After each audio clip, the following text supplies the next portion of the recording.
Hello there, album enjoyers. Dearest album enjoyers, we speak to you now very briefly to quickly plug the Enjoy an Album Patreon, aka Becoming an Ultra. We are plugging Becoming an Ultra. Not the things that you get by being an Ultra, we are plugging the experience of becoming an Ultra. If that's not the number one reason to become an Ultra, I don't know what is. No. It's just £5 per month. If you've ever listened to this podcast and thought, I like these fellas, I enjoy listening to their 4 free hours of content that they put out every month, I would like to purchase them a pint or a coffee one time. This is a way of doing that. But you get exclusive content in return. You get exclusive content in return. You get full episodes on albums such as... recently we did Grimes Visions, Ed Sheeran's Divide. Yes, we did Anoni and the Johnsons. We did the Pogues. And the Pogues. We did Rum Sodomy and the Lash by the Pogues. The Foo Fighters. Yeah, that was a sad one. We did Idols, Black Country New Road. Yeah. Also, Ants from Up Here. You would have access to the Edinburgh Fringe Enjoy an Album live show. We done a live show at Monkey Barrel Comedy Club. We fucking ripped it and shipped it. People were saying that's... People were saying it's one of the best things they've ever seen in their lives, including The Godfather. They said it was better than The Godfather. People actually did say that it was the funniest thing they'd seen at the Fringe, and they weren't even fucking worms, never mind ultras. They were just like, that was really funny. Yeah, like... They didn't even like us as people, and they went, that was funny. Yeah, Which is mental. Yeah, so get on that. You also get ad-free experience. Some of my biggest enemies have said that that's the best thing I've ever seen. Barack Obama himself was in the audience. Chris, that was... let me be clear. That was a fantastic live show. Let me be clear. I hate you. But that's funny. Zane Lowe has watched it twice. Zane Lowe, he played it on his... He played the whole live episode. He dropped it twice in a row. Just like Barack Obama dropped bombs on various countries. That was a fantastic live show. So you also get episodes a day early, and you get exclusive access to tickets for live shows when they do go on sale. Ad-free experience. You don't have to hear this shite. This shite every goddamn week, and we forget to do a new one every month. So sometimes it's 3 months of the same advert. Yep. This has probably gone on long enough. You understand what I'm saying. Become an Ultra today. Patreon.com/enjoy an album. Link in bio. Just be sound and do it. Before we get to Swing When You're Winning by Robbie Williams, I just want to say thank you very much for downloading and listening to this episode of Enjoy an Album. Liam Whitney could not make it. His dick and balls have exploded off his body, ricocheted around the room and hit many people, and he's in jail for that terror attack. But I'm here, and I'm here to say that I have a replacement guest host, none other than Ben Pope, is joining me to talk about Robbie Williams' much hated swing lounge record. It got 1 out of 10 from Drowned in Sound in 2001, but I don't give a fuck about those idiots. It's a good album. Thank you so much for listening. As I'm not usually the guy who does this intro thing, so I'm not good at it. I just want to say, if you're a fan, just share it, give a good review or something. This is a really fun episode, me and Ben. Squidward's away, and when Squidward's away, the SpongeBobs will play. So that's coming up. If you are a patron, then you will go straight to the episode. If you're not a patron, there'll be some adverts here from me and a non-dick and balls exploded version of Liam. He will be talking about Manscaped, probably. But thank you very much for watching, and see you on the other side. I hope you enjoy an album. Hey, are your pubes too hairy? Do you need help with that? Your groin too hairlicious? Hirsute? Is there too much of a positive environment for crabs and lice? Too much fuzz on your coos? When you get undressed in front of someone you wish to have a sexual time with, are you embarrassed by the state of your nether regions? Having an examination done by a doctor and you're self-conscious about how hairy your balls and bits are? Us too. What a shame there's no solution for this kind of problem. No, wait, there is. What? Manscaped. Oh my God, what is that? Tell me more. Not manscaping, not manscaper, manscaped. Only a stupid person would have called it that by accident 10 times in a row. Yes. I mean, an idiot. it's the below the belt grooming experience. It's not blade free. It's blade full. It's bladeful. It's cut free. You won't It's cut cut free. I'm literally closing my eyes in the shower in the fucking rain coming down. I shower in the rain, and I'm just not even looking, just buzzing. If you do look, there's a little handy torch which highlights where you're about to trim. Which, yes. I've never used the torch. That's cool. Yeah, it's attached to the lawnmower. Yeah, there's a light that comes on that shows you exactly where you're trimming. So you can do it in the dark with your eyes closed, and you still hit the mark. You can do it dark with your eyes closed in the shower. It's waterproof. You can charge it using USB-C. So you can unplug your phone if you've got a USB-C, plug it straight into your pube trimmer. You're ready to go. You're on a train. Please only use these your plug phone's up to sockets 75% for phones, laptops, and pube trimmers. That's why they have that sign. Don't do that. But what you should Sometimes I go into a coffee shop and I sit near a plug socket and I plug my lawnmower in so that I could jump into the bathroom, keep it fresh all times. I never want to see a single hair on my balls, otherwise I cry. Yeah, I've got a cock like a dolphin. It's grey and endangered. Just if you want a funny gift for someone, or It's not funny. It's not funny. It's fucking useful. serious. Enjoy an album. No, what's the code again? Manscaped Album 20. God almighty. You get 20% off. Can you believe we get paid for this? Album 20 for % off your first purchase and ongoing purchases, I think. If you don't have a cock and balls, you can do it on other stuff, but it's mainly made for the cock and balls. It's got the word man in the title, let's be honest. Let's not get into that topic, man, but hey, it's good. It's good stuff. The pants are good. And the underwear, the anti-chafing material is to die for. That's album 20. Don't die for it. Enjoy. Thank you. Bye.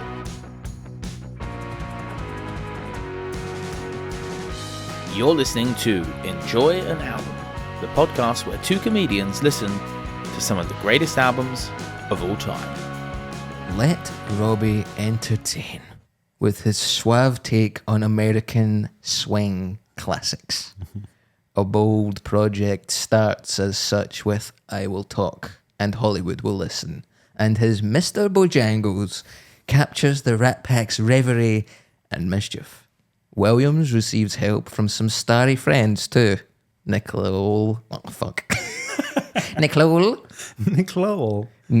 Kidman drops in to exchange sweet nothings for a thoroughly charming something stupid, while Rupert Everett is a revelation on the bluesy duet.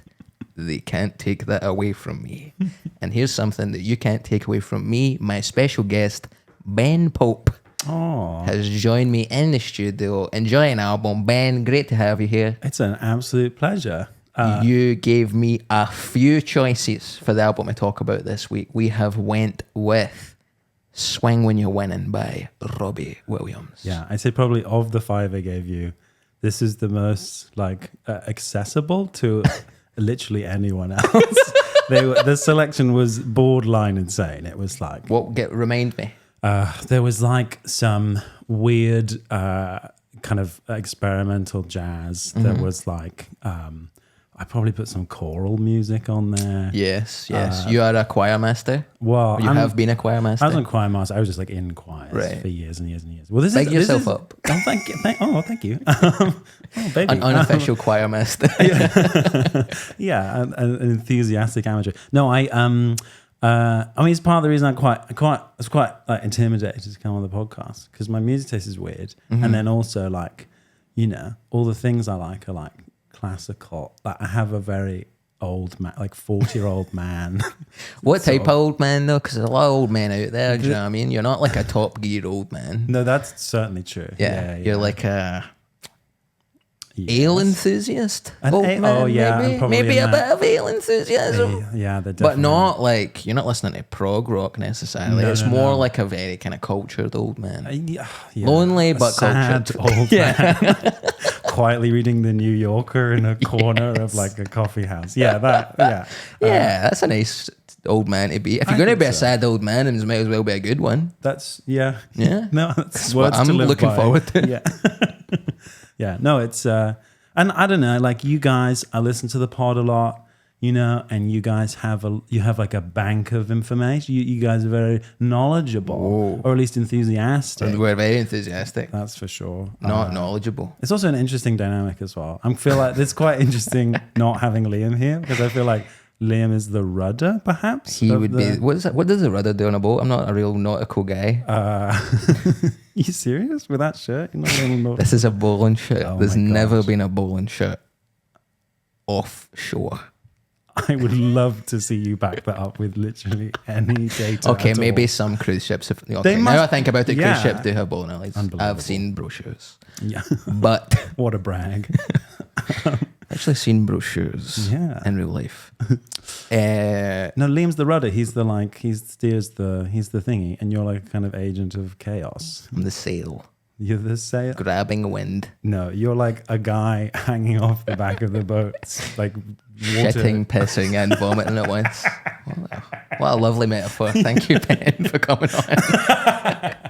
I'm so sorry. No, you're right. It's kind of SpongeBob and Squidward is what we call it. I'm SpongeBob, and then you get someone like Roscoe. He's Patrick. Yeah. Our mutual friend Amy Matthews. She's maybe Sandy the squirrel from Texas who lives underwater for some reason. Oh, that's As an English person who lives in Edinburgh. Where I don't know what you would be. Maybe I've literally never seen the program. you've never seen SpongeBob SquarePants? No, I haven't. You're missing out, brother. Well, yeah. I feel like I'm like 20 years too late to watch it. Do you know what I mean? No? No. You can go back. Like in time? Yes. This podcast got really exciting real quick. Yeah. I feel like I'm going back in time with the dang lounge music on this record. I'll tell you that much. What an excellent segue. Thank you very much. What I lack in Yes. neuroheteronormity, Yeah. I make up for in dynamite segues. You're beautiful. This is a kind of unusual one. We haven't had many episodes where we have already done an episode on this artist. I think we've done 2 on Marvin Gaye, who you could argue justifies Yeah. coming back to. Almost certainly. He's quite good at the old music. He goes, Marvin, Robbie Williams. That's like a lovely little hierarchy, I think. Right up there. This is definitely not on the Rolling Stones. No. No. None of that was why I really wanted to leave the list, was because they never respected Robbie Williams in Rolling Stone magazine. Wow, I guess. And I don't want to speculate on the politics behind that. But No no, comment. the 2001 swing record, lounge music record, Swing When You're Winning, is not on the Rolling Stone magazine's 500 greatest albums of all time list. Should it be? We will get to that. Normally we do something called Secret Paw Show, but I'm actually going to, because we've already covered that, I'll give you a brief rundown. Robbie Williams was born in Stoke-on-Trent above a Red Lion pub that his dad was the landlord of, and then joined Take That, blah, blah, blah, became the greatest pop star in British history.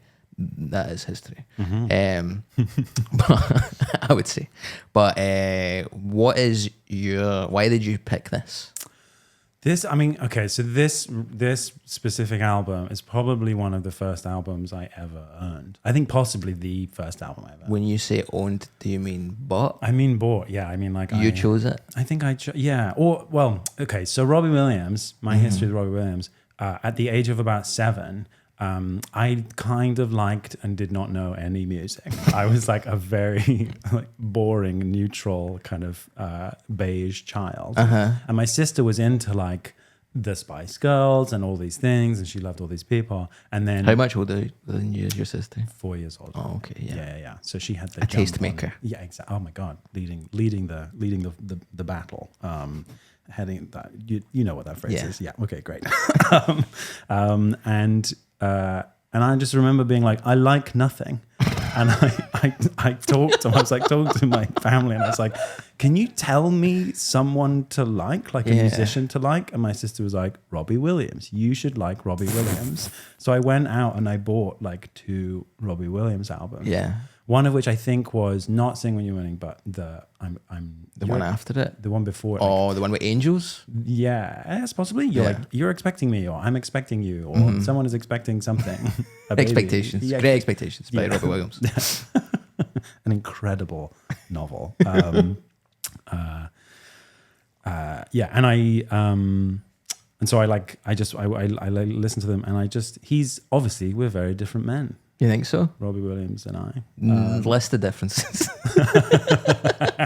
He's kind of a roguish charmer. Yeah. I'd say you're a roguish charmer to an extent. That's so generous. Yeah, I've said roguish about you a few times. Have you? Since you came in here. Okay. When describing your hair, someone was saying that you had hair like a monkey.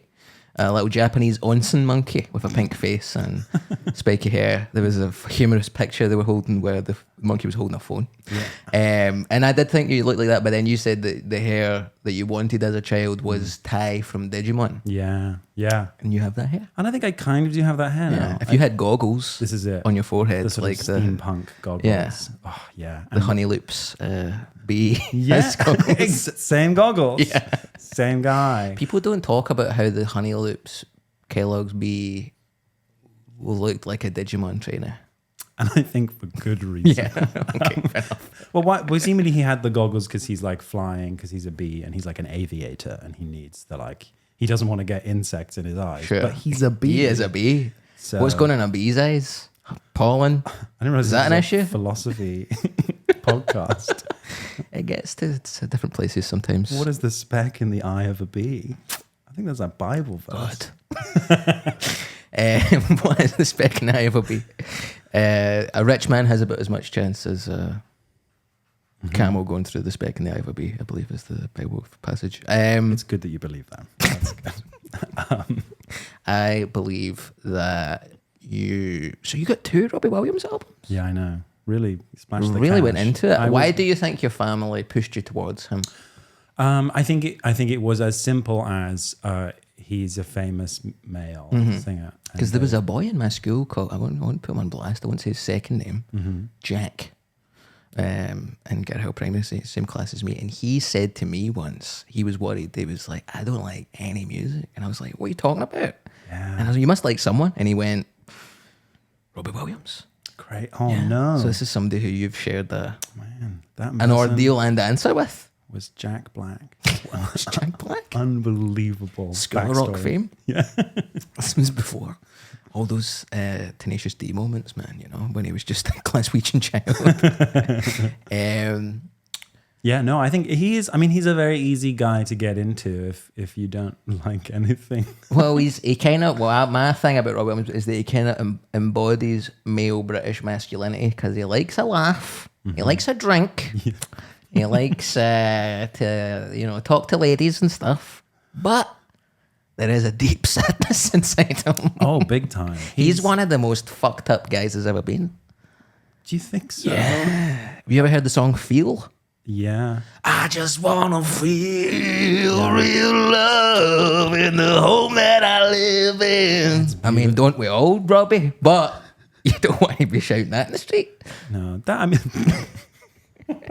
Imagine you were walking down the street and a guy came to you and went, I just want to feel real love in the home that I live in. and I'd just be like, I haven't got anything. But Sounds I'm racist. so sorry. I don't have. I don't have I'm it was lovely to meet you. It was great to meet you. I'm so sorry. I have to catch a train. It's all on debit cards these days, isn't it? It's a cashless society, brother. Sorry. Yeah, I mean, he's a pretty unhinged. I do think that, the thesis I put forward in the first Robbie Williams episode was that Robbie Williams and Gary Barlow are the yin and yang of male British society. Yeah. And to me, Robbie is the yin. Not that obviously yin and yang are balanced in terms of good and evil, but to me, he is a nice guy with a little sprinkle of evil in him, whereas Barlow, big evil, little sprinkle of good. Oh, big Tory dude. Big Tory, big wank, shiny evil Tory dildo man. Kill him. Yeah. Let's kill Gary Barlow. I think if we get anything out of this podcast, is that we should kill Gary Barlow. Are we going to get in trouble for this? I never know what's acceptable I've to say. threatened to kill so many people on this podcast. And that is not going to stop anytime soon. Oh, cool. So every week we do a segment called Unhinged YouTube Comment of the Week. Yeah, and normally you sing a jingle, I understand. Not for this one. It's just kind of, well, there is a wee jingle. I don't think of it as a jingle. I think of it as a sting. Mm-hmm. The other ones are jingles. This is a sting. Where it goes, Unhinged YouTube comment of the week. And how long is it, do you think, before Harry Hill comes in and becomes Harry? quite litigious? If you're listening, fuck off. All right? You don't own... Oh, you do own it. He did come up with that. He did come up with that. Certainly owns the copyright to that. Almost definitely him and ITV and the burp community. The burping community. The burpers. I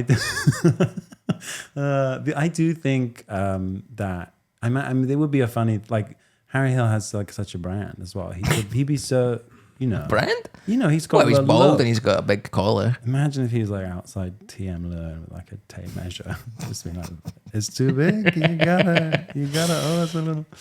So I'm going to give you an unhinged YouTube guide. Please. This is from a guy called Jonathan Gullikers. 3 years ago, Jonathan said this. Sorry, what is his name again? Jonathan Gullikers. Gullikers. Gullikers. Can you? I need to know how that's spelled. Well, maybe it's goo likers, like he likes the goo pots that you get in supermarkets. Who doesn't? But I wouldn't. Enough to make it your surname. Yeah. My name's Jonathan. Goo likers.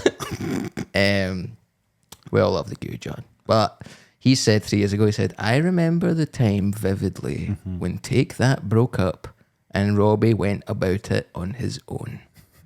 My sister was only into the Backstreet Boys back in the day, as she was the perfect age for their demographic.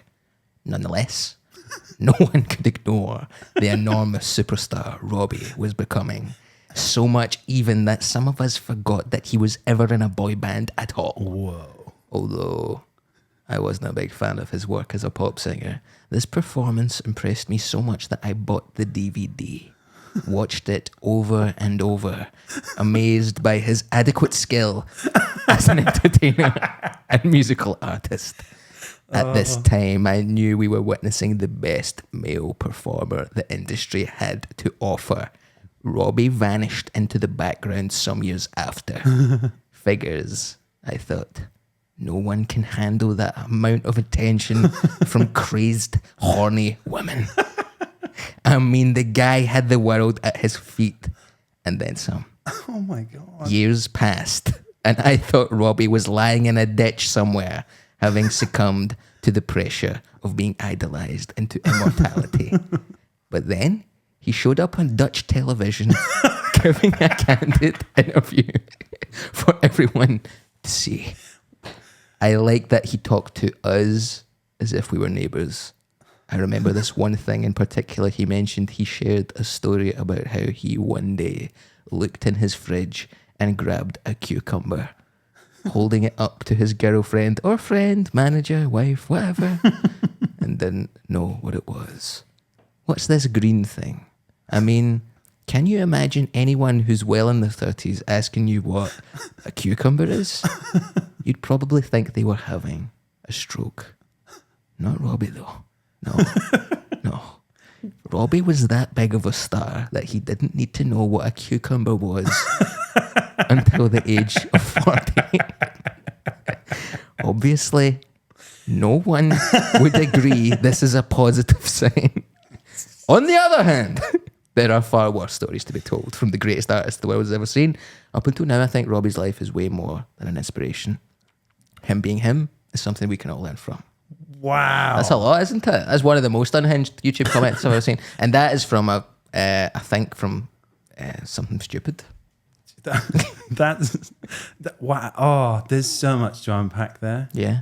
That man had too much goo, man. Yeah, too much goo. Can I say you delivered that beautifully? Thank you very much. I'm trying to get into, not voice acting, but some kind of... acting, maybe? I think I'd be becoming an actor. I'm not. I really don't think I'd be good at it. But I'd love to read adverts or something. Yeah. You know? Yeah. Maybe a reader. Can you just read? I don't think I'm good with my face necessarily. Well, you can do, well, that's voice acting, isn't it? Doing it could be a cartoon. Welcome back to See? Enjoy an Album with me, Christopher McArthur Boyd. I think maybe I would get a bit too mellifluous, so, you know. That's true. But you got the depth, you know? Thank you. It's like this is great. Tiramisu. Liam, if you're listening, this is how you speak to someone. Nice. Okay, you accuse them of being someone pissing, shitting and vomiting off a ship. as opposed to a rudder. But in fairness, you said that. I said all that stuff. That's me being unfair. It does not actually. sound like something I would say. No. We also have, we have evidence now. That We it do was have you who said evidence that. that it was me who said that, yeah. Anyway. Can we talk about this cucumber? Well, he didn't know what one was. So what is the is this on the DVD? This is on Dutch television. Oh, he's on Dutch television. Right. And he's talking about this. And Jonathan Goulikers is sitting at home, presumably in Holland, and he's watching TV. Oh, it's it's a Dutch name now. Yeah, okay. That makes sense. That does make sense. Yeah, Very yeah. xenophobic of us to assume that Goulikers is a stupid name. I'm going to Holland soon. I can't wait to tell them all that They're gonna be Goulikers is dumb. Queuing up at the airport Yeah. to Kick just- my head in protesting. with their clogs. Fucking wooden shoed idiots. Man, you're in trouble. Those things are They're lethal. They're They're going to tie me to a windmill and fucking watch me spin in slow motion. pissing and shitting. And just, Imagine having such a long piss in your bladder that someone could be tied to a windmill and you could get them more than once or twice. I will imagine. Thank you. Yeah. You could piss on their face, then tighten up your sphincter, keep the pee in, wait for a revolution, Yeah. get it back out again. But apparently that's quite bad for you. Which bit? The being tied to a water? No, to a wa- the holding pee in when you're Holding- like being start and stop with your pees apparently is pretty bad for your old prostate. Okay. I just made that up. But what do you think? Do you remember when I was like, "You're an agent of chaos"? This is a prime example. Right, okay, Yeah, okay. yeah. Do you I'm know what I starting to mean? see what you mean. Yeah. I would say honestly, this is one of the most chaotic records I've ever listened to in my life. What an as far as you starting your musical journey with this, Yeah, I know. you're a bit of a jazz man now. Do you think that this is where your jazz love affair started? Insanely, I think it is, which is correct because it is not. It's not even really a swing up. Like there are some good swing numbers on this, and like the orchestrations are great and really lush and beautiful and all the rest of it. But there's also like, I mean, you talked on the last podcast. Like he's like essentially like a guy who loves musical theater. Like there's just loads of like musical theater numbers. There's just like some just fun shit. To be honest, this album is like him. Presumably, like at the height of his powers, is being like, I kind of want to do karaoke, and I'm gonna get up. So here's my theory based on something. I found this little revealing tick. I think it was in the BBC, the British Broadcasting Centre. Is that what BBC stands for? I think corporation. Okay. The British Broadcasting Corporation Beautiful. said, Yeah. we can delete the time I said that it was something else. The British Broadcasting Corporation, the BBC, as they're known, based in London, they have branches in Glasgow and Media City and Salford, Manchester. But they done a review of this and they said this. They said, unveiled at perhaps the peak of his chest-puffed braggadocio a few months after its release. They were really fucking chewing the ham in their mouths here. A few months after its release, he would sign an £80 million deal with EMI. Swing When You're Winning is the kind of record Williams had always dreamed of making, which makes me think it wasn't the kind of record he'd always dreamed. It was clear that his old record label, he owed them one last album, and he could either sit and write a record, or he could go, remember when I done an album called Sing When You're Winning? I'm going to do Swing When You're Winning. I'm going to take the piss. I'm going to go to Christmas #1 anyway, because who's going to fucking stop me? I'm Robbie fucking Williams.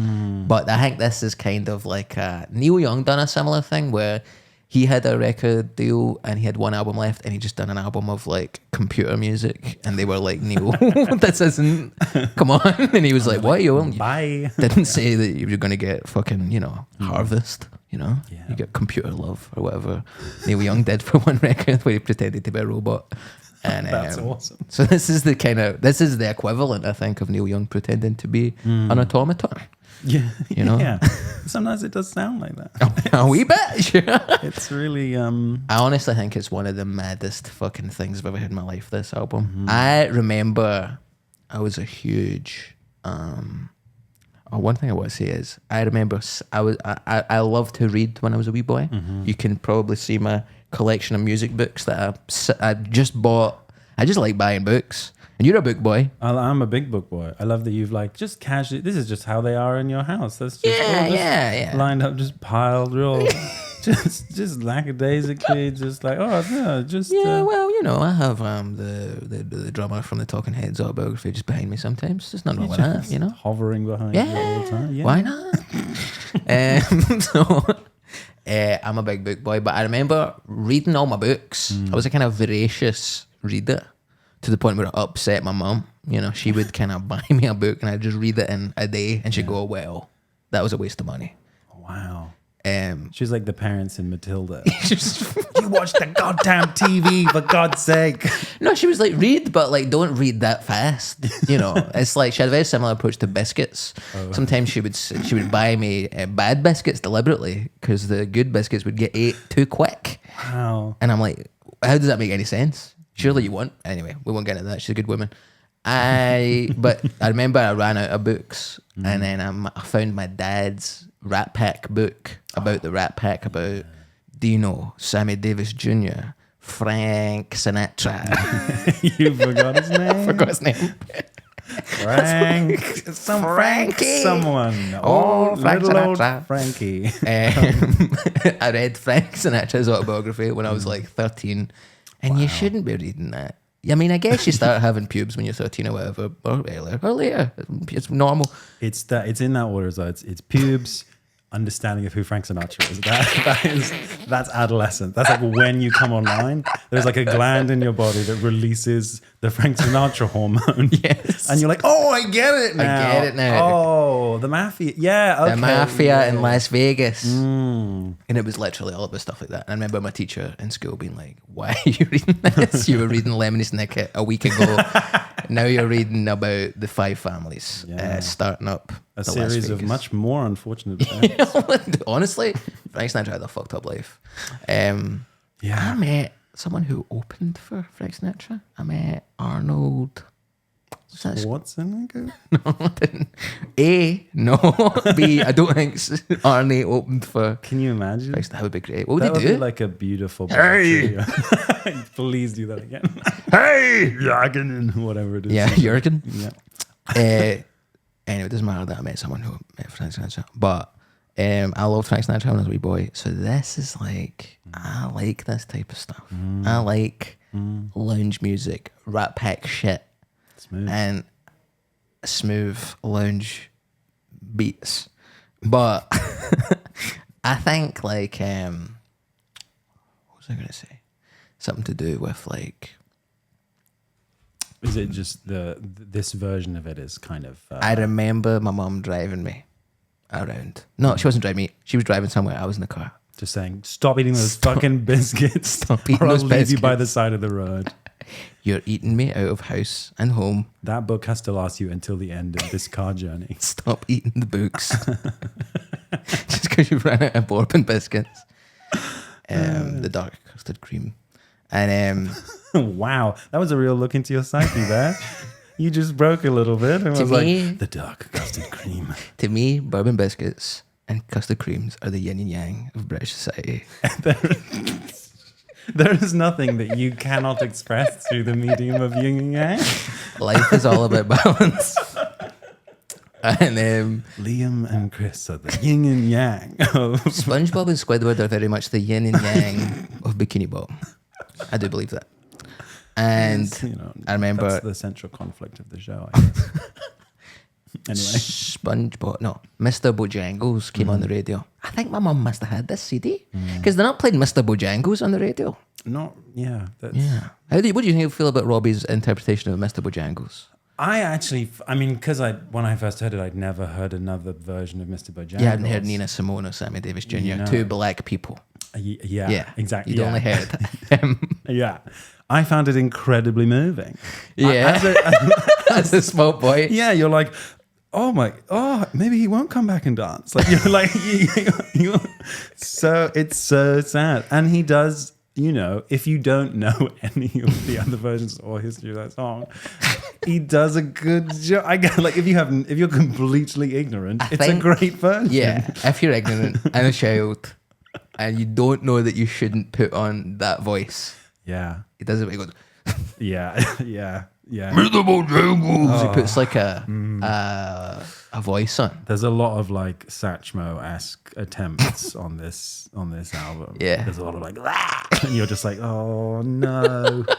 Oh God, guys. That's not one of my favorite songs. He does do a good version of it, and it is quite touching, especially when you're at a bit of a turn, you know. And then you're like, oh shit, man, you know. One day I'll be going, oh, I used to open for David Cross or whatever. Which you did yesterday. Oh, that was David Cross yesterday? Yeah. Absolutely. Are we allowed to talk about that on the pod? Yeah. Yeah, that's so cool. That's mental. Yeah. Tobias Funke. Yeah. And you. So somebody told me that he wasn't going to be there to watch my set. And, you know, I was a bit Yeah. like that. So when I was on stage, I said, hey, shout out to David Cross.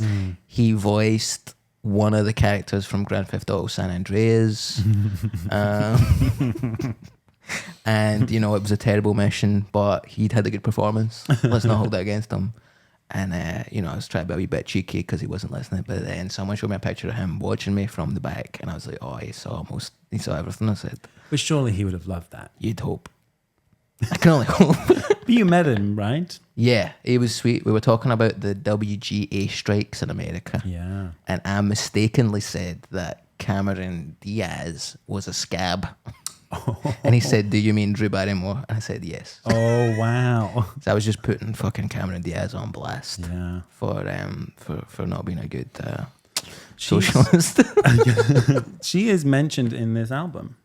She fucking is as well, yeah. Not to I will talk and Hollywood will listen. Yeah. What do you think of that one? It's... is that an original?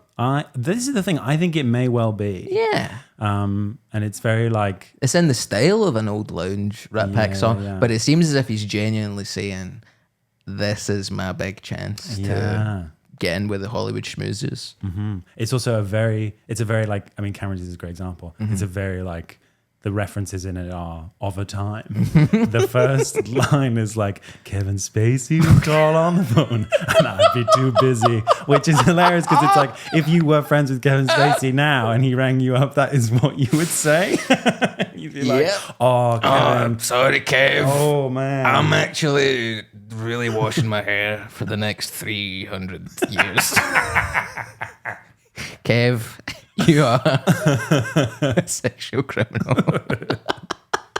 And it's like the first one. That's like the first 10. I mean, we were talking about how it's an insane record. The first 10 seconds. Yeah.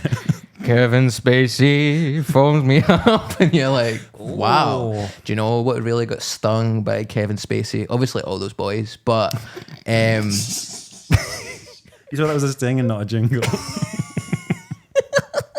He was doing a bit of jingling. He was. Ooh, that's Kevin Spacey coming down to kick my head in with those Dutch fucks. Coming down the Make chimney. enemies all over the place, man. This is a very dangerous episode. We're a dangerous podcast. Kev Spacey. Baby Driver really got fucked over by Kevin Spacey, didn't it? Yeah, and also Ansel Elgort, Ansel Elgort. I think that's his name. Yeah, the main yeah. guy in it Who became Han Solo? No, different guy. Oh, maybe that is Ansel. Oh god, whoever the guy is in Baby Driver, who's also in like West Side Story. Yeah, he also was like courting underage. Is ladies. he? Yeah, was. What was going on in that set? I know. John Hamm must have been like, fucking hell, guys, read it in. Yeah. I know it's kind of a boring film, but come on, you don't have to be doing all that to quite keep yourself liked it. entertained. No, I liked it, sure. Yeah, okay. Just, do you know that I really want to meet Edgar Wright. Yeah. To say to him, this will be a weird thing to say to him, but I want to go up to Edgar Wright and I want to say, hey man, there's a bit near the start of Baby Driver, and this isn't a funny thing, this is just something I really hold close to my chest. There's a bit near the start of Baby Driver where you explain like his origin story, and one of the first impressive things that he does is he escapes the cops on Spaghetti Junction, and that's supposed to be like, oh, and you imagine, oh, what would that be like? You know, skidding over like motorways, the real complicated motorways, and he's just skidding all over the place, evading. Oh, and then when John Hamm, spoiler alert, confronts Baby Driver, near the end of it, Baby, it shows you a shot from above of Spaghetti Junction, and you're like, fucking yes, we're about to see what he meant by that. And then they just have a kind of car fight in a car park. And I want to meet Edgar Wright and say, was there ever a version of the script where you had like a spaghetti off? Yeah. But anyway, sorry. No, you're totally right. The really ending of boring. that film is literally just them ramming cars at each other, isn't it? So shite. Yeah. They've been dancing in cars the whole fucking film and they were fighting. Less impressive. Unbelievable. Come on, Edgar Wright, get your fucking head in the game. And maybe look into the backgrounds of your stars before you hire them. All of your stars. Literally all of them. Except Simon Pegg, who's probably fine, other than the shite Scottish accent he puts on sometimes. Yeah. Horrendous. What were we talking about? I honestly find... What's your favourite song in this album? There's a couple of ones I like. What I love, and I don't know if they're necessarily good, but I love all the ones with like his weird random selection of guests. Mental. An insane selection of guests. An insane bunch. I'm talking Nicole Kidman. I'm talking John Lovitz. SNL's John Lovitz. SNL's John Lovitz. From the movie Rat Race. With Rowan Atkinson as a narcoleptic man. Yeah. Every time I hear this song, I'm like, how did Robbie Williams know John Lovitz? Like, how did they meet? How did that go? Because also there is a version of this, like, because you know the Dutch guy mentioned the DVD. I think there is like a big performance gala that they did. And he comes out. John Lovitz comes out. It's on YouTube. Comes out. And they have that might be what that comment's from. Oh, okay. I hope not. Because it seemed to change Do Liker's life. You can't have fucking John Lovitz's gala performance as the life-changing moment. It's really sad, isn't it? Yeah, Do Liker, get a grip. But they have no chemistry, the two of them. No. And it's like, so just a series of agents were like, we need... Also, it's like, what, is John Lovitz famous for singing? Well, here's the thing. I don't think anybody in John Lovitz's life would be like, you need to work with Robbie Williams. Do you know the British pop star who hasn't made it over here? And I don't think anybody in Robbie's life would be like, you need to work with John Lovitz. Yeah. This guy guest starred in Friends once. Or he was the horny guy at the start of Little Nicky with Adam Sandler. Oh my God, yeah. Who he pretends to be a bird in the tree. He's spying on a woman and then he falls out the tree, lands on his neck and goes to hell where Little Nicky is obviously the son of the devil. We all know that. Do you think they met at a party and did coke and then just decided to do this immediately and then probably recorded it in the bathroom that they were doing coke in as they were doing coke? Now you say it the whole album has a very like cocaine decisions. Yeah. I mean, look at that. If that said cocaine decisions on the album cover instead of Swinging You're Winning, you'd go, yes. That isn't lens flare on the thing. That's just powdered cocaine in the air. It's just a kind of the way dust settles in an old museum. Yeah. That's the way cocaine was just moving around his aura back then, around his general vibe. Unbelievable. Yeah, no, it makes total sense. Also, that song that they do together, Well, Did You Ever, is like we're incredibly inebriated, like at a party. That's like the whole vibe of the song. Right. And it's all nonsense. So I guess it would kind of make sense. Very true to, very authentic way of this is me being as generous as possible for what is a really stupid, weird song with two random people. It's just so strange. And that's from like a musical, it's not really a big swing number, really. It's such a grab bag of insane decisions. Do you know who else was on it other than Nicole Kidman and John Lovitz? Rupert Everett. Again, what's going on there? That sort of makes more sense. Who is Rupert Everett? He is... he's an actor, but he's in like The Importance of Being Earnest. He's in one of those rom-coms with Julia Roberts in it, I think. Oh. You'd really recognize his face. Let's see. He's in like an Oscar movie. Okay. Yeah, what's up now? He's old. But back in the day. Oh, okay. And he's like an advocate for like LGBT. Is he? Sort of, yeah. Good on him. I'm not going to slag him. No, he's gay. I mean, good ethics on this podcast. I like it. Yeah.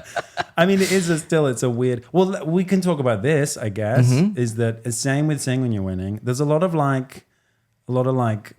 what we might call queer baiting on. You think so? You know, there's a lot of like, "Ooh, I'm gay, but am I? Oh, That's a Robbie trope. that- That's not just on this record. That's all the way through. He's like, oh, you know, you know. But it's because he's a kind of. I mean, he's a red coat. You know, he's a Butlins man. His dad was a stand-up comedian, right? who was like a kind of. He would go town to town, do the Butlins, and do all these places, Pontins, and.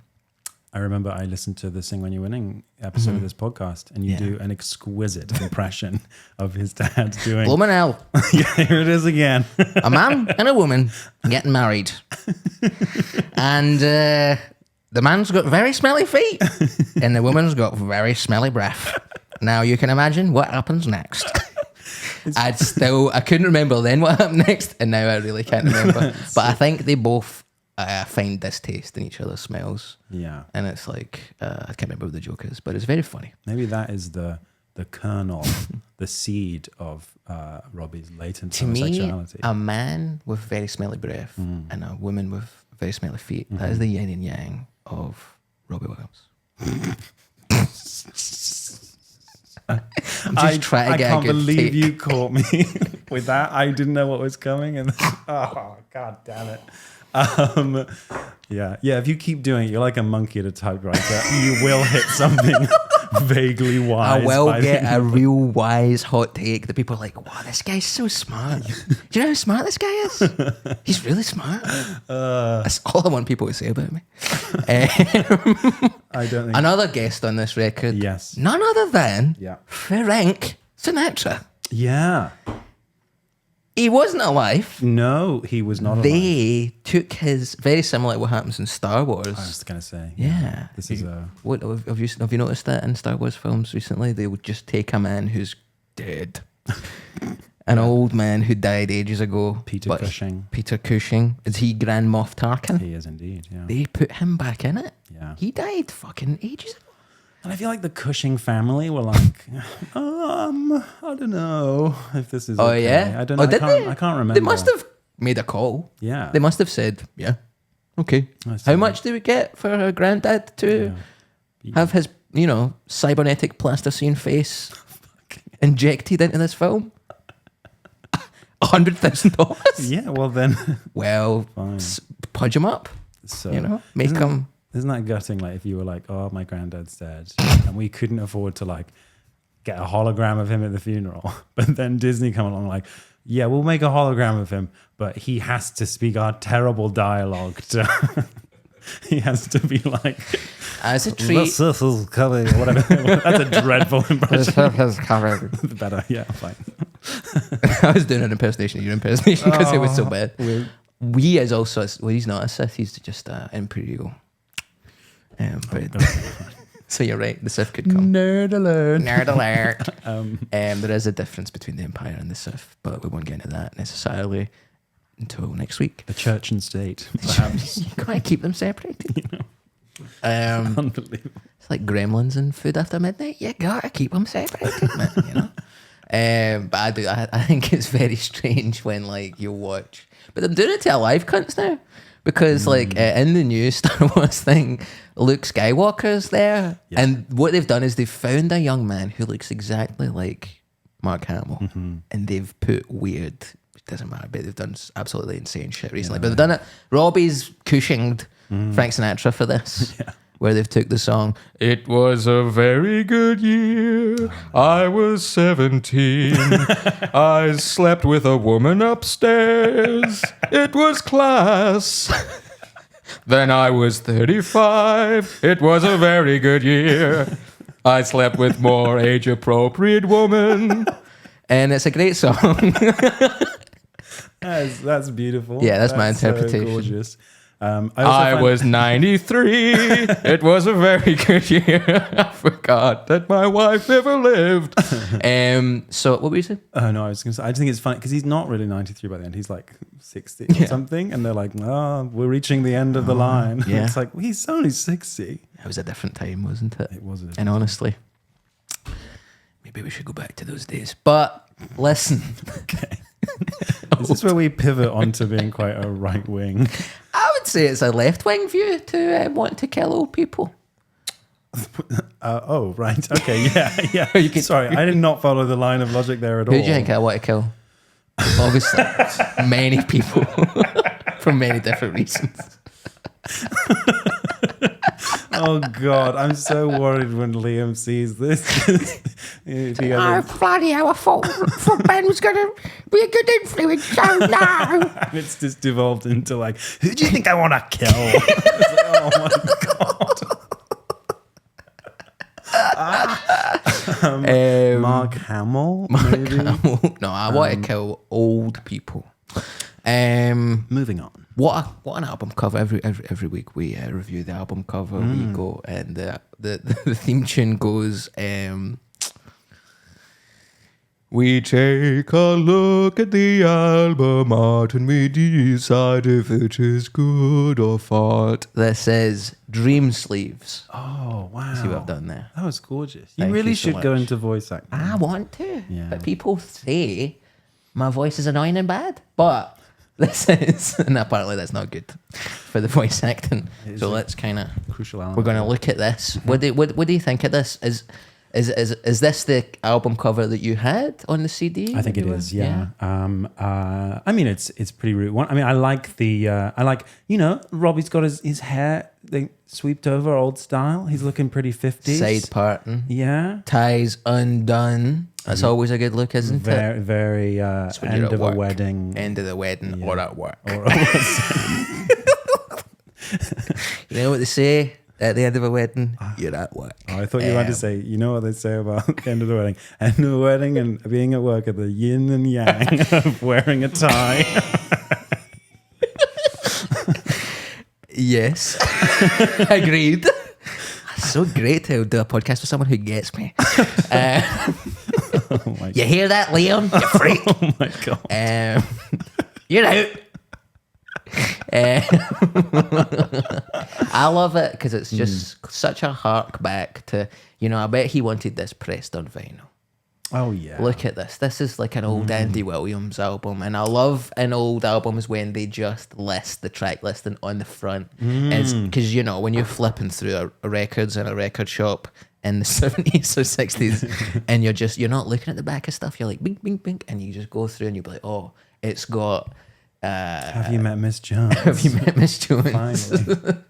Finally. Finally. Well, Did You Ever featuring John Lovitz can be added to my record collection. John Lovitz.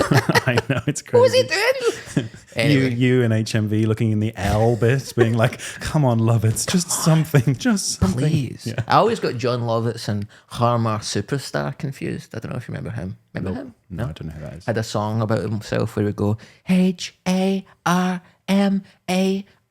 Superstar over and over again. And he looked a wee bit like John Lovitz. But anyway, I think it's a really nice album cover. I love the font. It's so old school. It is. Nice Nice 50s mic as well. nice Look at that. 50s mic. We should get some of them for the pod.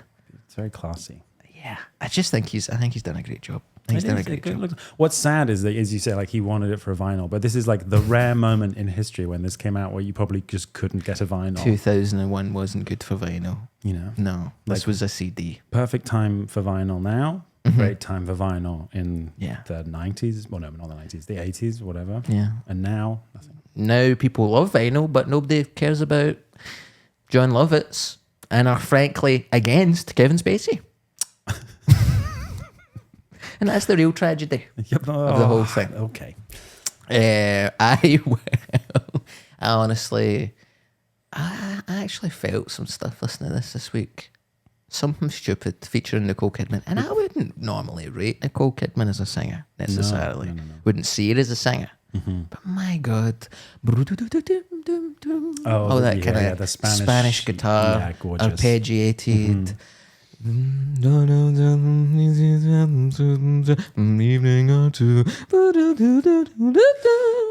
It's smooth. It's very smooth. And also, I would say with that one, that's a good one where, like, as a child listening to this, I was like, boo, boring, give me the big, like, trombone thingies again. I want the big swing burr numbers, right? Whereas this one, I was like, oh, boring. And then the older you get, the more that you're like, he fucked up by saying I love you. We've all been there, brother. You know? We've all been there. And then I go and spoil it all by saying something stupid like I love you. Yeah. Like, it's very like, oof. I couldn't handle Bojangles as a child. I didn't really understand the Bojangles character. I still don't really know what Robbie was going for. Yeah.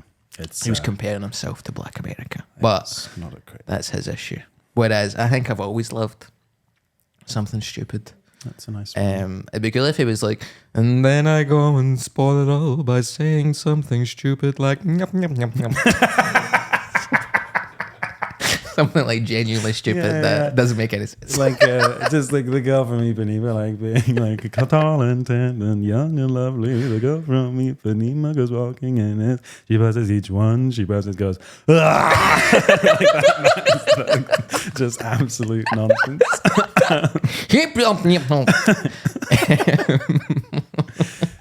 Saying something stupid like, I love Kevin Spacey. I love Kevin Spacey's not work but personal decisions. As a terrible actor, but an excellent criminal. Man. Yeah, you know, a hero for the ages. Remember that time when Kevin Spacey done an in-character rebuttal to the accusations? Oh, and it was as the House of Cards guy, and he's like, "You're falling right into my trap, aren't you?" Oh God, yeah. Accusing me on Twitter of sexing boys or whatever he was saying. Kevin, enough. Yeah, it was really. That just, was that, if you're watching that period of like online presence where like people just couldn't not say things. People just couldn't not do it, and they would just it's so easy just to shut up. It's like you don't have to do an in-character rebuttal to the sexual assault accusations that have been made to you as your kind of popular what was that, an Amazon Prime exclusive? HBO, I don't know what he was really working, who he's working for. You could hear his PR team in the back room just like clawing their eyes out, just going, Kev. Tell you what, I'm clawing my eyes out. Yeah. Another dynamite segue. Tell you why I'm not clawing my eyes out. Yeah. Beyond the Sea listed not as a special track, not as a bonus track, but actually on the front cover. Mm-hmm. And I know we've spoke about films a couple of times so far on this, but Beyond the Sea, as we both know from the Finding Nemo soundtrack. A glorious end to that. What an incredible thing to do. Yeah. I think it's so good. I mean, again, not a swing number really, I don't think. No, but it's a Frank Sinatra type thing, isn't it? It's a Rat Pack vibe. Yeah, so I suppose, yes, maybe it is. But like, yeah, having it... yeah, I remember going to see Finding Nemo in the thing, and I'd already listened to the album. You'd already listened to the Finding Nemo album? No, the Swing When You're Running album. And then it came on, and I was like, Robbie, the only singer I like. The singer my family told me to like. The only 10 songs I know, and one of them is on this. What were the chances? Oh man, yeah. I remember watching. Me and my dad went on a trip to London when I was a boy, and we watched Finding Nemo on the pay-per-view TV. My dad splurged on the paid for. They didn't have cinemas in Glasgow at that time. We had to get the train to London. Okay. Had to get a flight to London, and then you weren't even allowed in the cinema. You had to watch it in a hotel room with your dad. You know, but Glasgow's came on a lot, and. That was the best we could do in 2001. It was a dark time for the country, but I'll tell you what, I do remember just being like, is that Michael Bublé? Who is that? And then realising this, and I remember watching Finding Nemo for the first time and really being like blown away. Because I was a big Toy Story guy. I was a big Bugs Life guy. Yeah. What's coming out next? Monsters Inc. What's coming out after that? No, wait. What came out first? Finding Nemo or Monsters Inc.? I would say Monsters Inc., I think. You think so? Yeah, and then Finding Nemo. I can't remember the exact order, but I'll tell you what, they all blew me away. Oh man. Yeah. That is incredible run of films. Also, like, I remember being in the cinema, I remember seeing Finding Nemo and just being like, even at that age, you know, when you like, you don't know anything about like how movies are made, but I was still like, it looks like real water. I was like, have they done it? Yeah. That is a miracle. They've obviously filmed real water. and then Crazy. put fish in it. But that isn't even what they did. They made that up on a computer. And yet now, instead of just inventing an old man, they'll resurrect Cushing Yeah. against his family's It's gone wishes. too far, man. It's gone too far. It's gone too far. But we, in the good old days, when we were boys, that was when it was at the right. Yeah. They done it right. Sitting in that hotel, looking at that pay-per-view TV. I'm in the Hilton in London. My dad's took me to Hamley's. Oh. I've bought a 4-pack of Spider-Man action figures. Okay. One of them's broke already. My dad's not happy. I'll tell you what. Put Finding Nemo on. Beautiful story about 2 men who went on an adventure themselves. Wait, Finding Nemo? The 2 fish. With fish, okay. Men in inverted Yes. commas. Okay, yeah. Well, aren't we all men in inverted commas in some sense? Isn't Robbie just a man in inverted commas? That's wiser than all of the yin and yang stuff. Finally! Finally! I said something wise. It's taken how many episodes of this podcast? And we finally said something that means something. Aren't we all men in inverted commas? Oh, beautiful. So We need that on a tattoo. my next fringe show is going to be called You- Man. Terrible. That would be Ooh, horrible. The vibes that has is. Someone kill me before I can do that, please. Is that the first person on your list of who you want to kill? Me. Yeah. How we do for time, Ewan? 54. Oh, great. Glorious. Okay, so listen to this. Dum dum ba-da-ba-da-dum, bum bum ba-da-ba-da-dum. 2 guys doing tattoo, gonna Google image searching and we'll choose if it's tattoo woohoo, a tattoo boo. We're judging the ink, that's what we do. Full sleeve, a face, that's big skull, a wing back. You picked the designs, it bad is just fine. A dragon or a skull, pretentious or dull. You cannot hide, and we will decide if it's tattoo woohoo or tattoo boo. Yeah.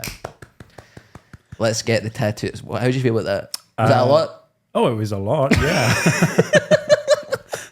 You know when you're like halfway through and I'm like, I'm not sure what to do with my face. This Sure. is taking a little while.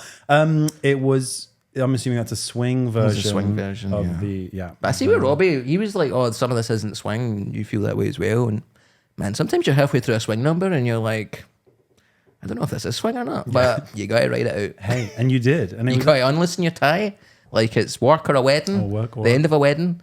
which can be work. Which can be work sometimes. If you're a working catering, let's get some tattoos up. Oh. So this, what do you think this is? Obviously, it's very pixelated. It's looking like either wings or like a bird. Oh, what is that? This is Morecambe and Wise's silhouettes Oh my tattooed God. on Okay. Robbie Williams' flesh. What? He has, we done this last, so he has over 30 tattoos. Yeah. And every week we review tattoos, tattoo woohoo, tattoo boohoo.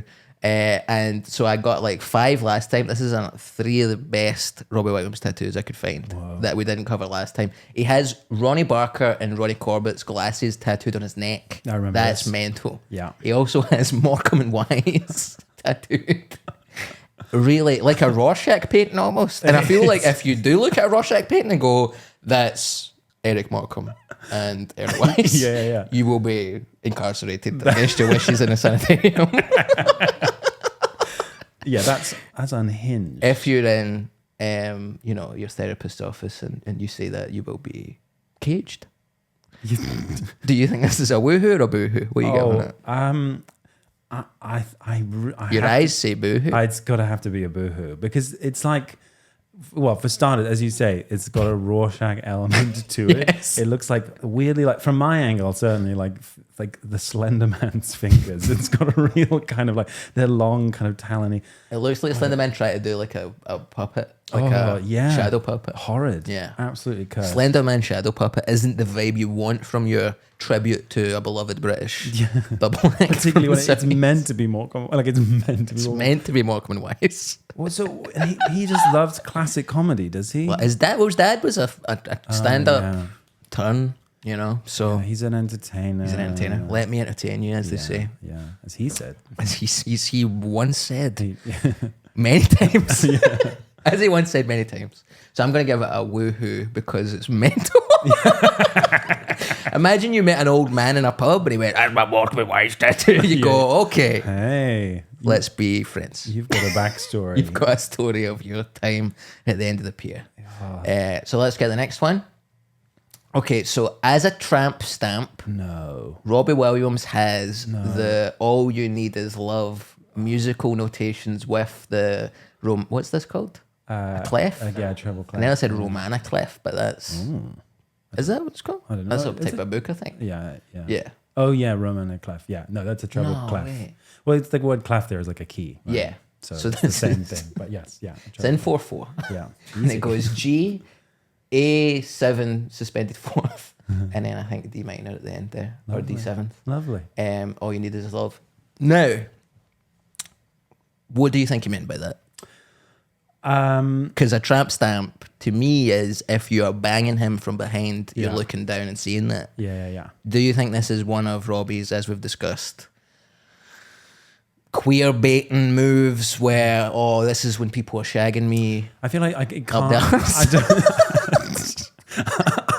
I think, you know what? Having used the word queer baiting earlier in the pod, I don't think this can be queer baiting because who is seeing this anybody. except someone who is actually having sex? At that point, you're not like, No, if you're in the pool, I don't know if this is real or not, man. It's like you're literally looking at you are Yeah. banging me. Yeah.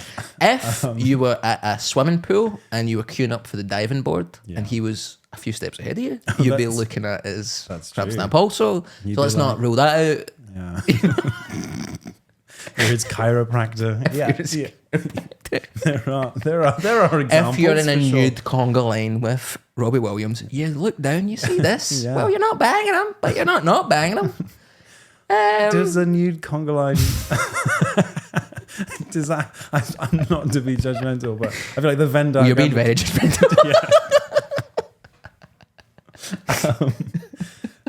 It's a crazy thing to do, isn't it? It To get is. All You Need Is Love tattooed as a Yeah. tramp stamp on your lower back. I'm giving it a woohoo. Yeah, I think it's kind of, you know, It's kind of what? it's a bit of fun, you know. If It you is a are- bit of fun. If you are having a nice time with Robbie, and you know, Having penetrative anal sex Sans with eye Robbie contact, Williams. you know. No eye contact. you can't get his natural charisma from eye contact and his like, you know, you're not getting face He would to look face. back.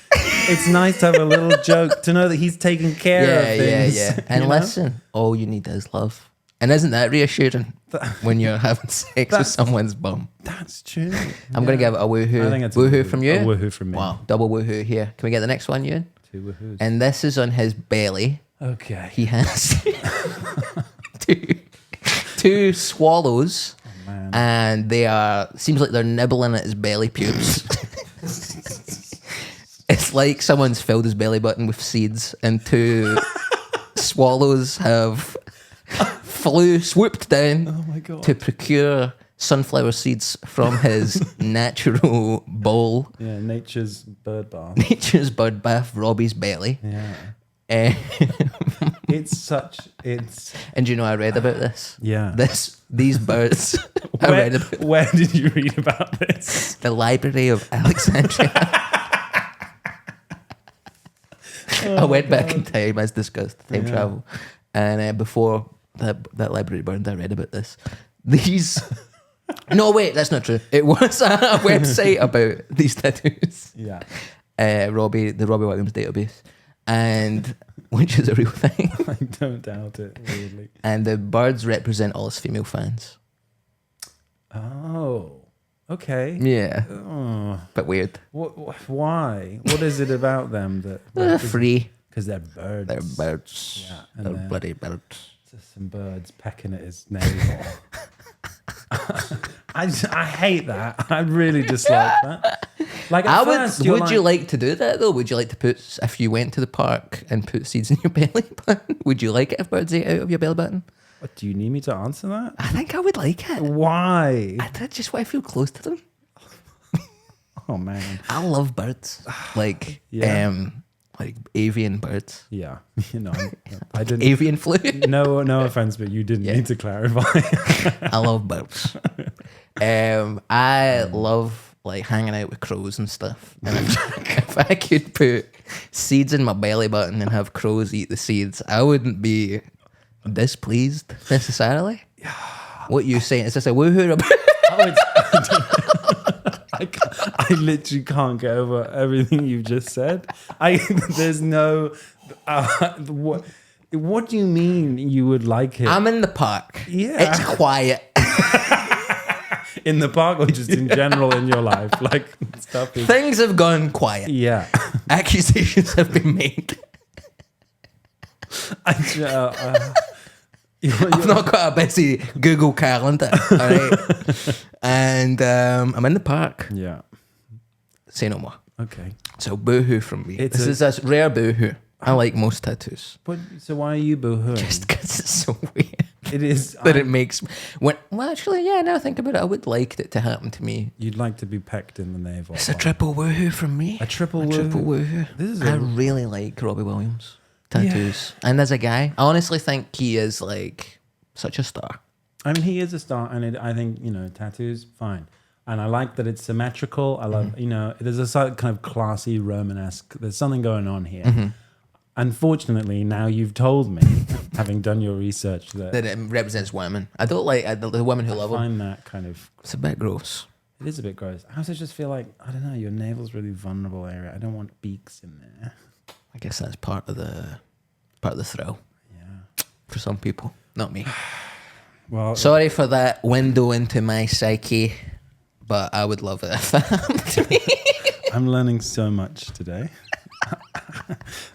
Every week, unbelievable, we add 2 songs to the Enjoying Album playlist, which is updated by G Howlett and Mega Slippers, and we add 1 track a piece from this album, and then we add 1 track inspired by the conversation, which I'm really struggling. Yeah, that's gonna to think of one, but I mean, I'm sure we will. Oh, I've got a good one. Yeah. Okay. So I'm going to. What are you going to stick on? I'll be Kate. You're the guest. I think given that we've dwelt on it for quite a large chunk of the podcast, I think we need to. Does it? Do not put "Well Did You Ever" featuring John Lovitz on the podcast. Well, we had a nice little.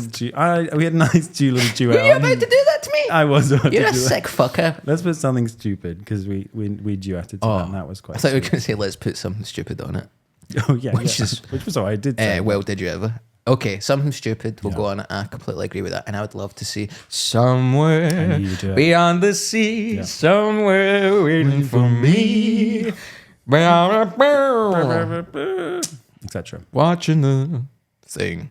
I'm going to stick that on it, and then I don't know any of John Lovitz's other hits, so I'd struggle to think of something. I'm going to stick on maybe. Can I make a suggestion? Okay. Can we have that one that's like, why do birds suddenly appear every time you are near? My navel's full of bird seed. Why do? What's that song called? Suddenly appear. That's called "They Long to Be Close to You" by the Carpenters. Is that going to be your choice? I really want that to go on. I think it's a good. Why do birds suddenly appear every time you fill your belly button up with seeds? Just like me, they long to be close to you. That's like literally what you said. You were like, I just like the idea that they're close. I just want to have birds near me, baby. It's. I'm going to put my favorite Frank Sinatra song on. Witchcraft. Oh yeah, I don't think I know that one. Witchcraft. It's like that. Okay. Wait, how does Witchcraft go again? Let's see. Frank Sinatra songs. So funny just to say the title in a swingy way. You can almost got away with it. If it wasn't for those damn kids. Witchcraft. Oh, witchcraft. Fly me to the moon. I'm going to put "Fly Me to the Moon" by Frank Sinatra. Wait, is that what Witchcraft? No. That's the name of it? I can't remember how Witchcraft goes. Oh, okay. But it's good. Okay, fine. I'll accept it. Did you enjoy the album? I hugely enjoyed the album. Yeah, I really liked listening to this. I do think that it was a contractual obligation. Oh yeah, it's a bad album. It's bad. There's a lot of shite, but it's very enjoyable. Oh, big time. It's a cornerstone of my personality. and it's awful that is the case. But sadly, You don't get to choose your cornerstones. No. Which I believe is what the Arctic Monkeys song "Cornerstone" is about. more wisdom More straight wisdom. from the oracle. I think that cornerstone is the. Never mind. I enjoyed the album. And thank you so much for joining me here, Ben Pope. Thank you so coming much. down to Arancini Towers to collab on a fucking episode of Enjoy an Album. Thank you so much for joining me. Peace and love in the new millennium. We will be back next week with more Enjoy an Album. Woo! And don't tell your mama. Please don't tell your mother.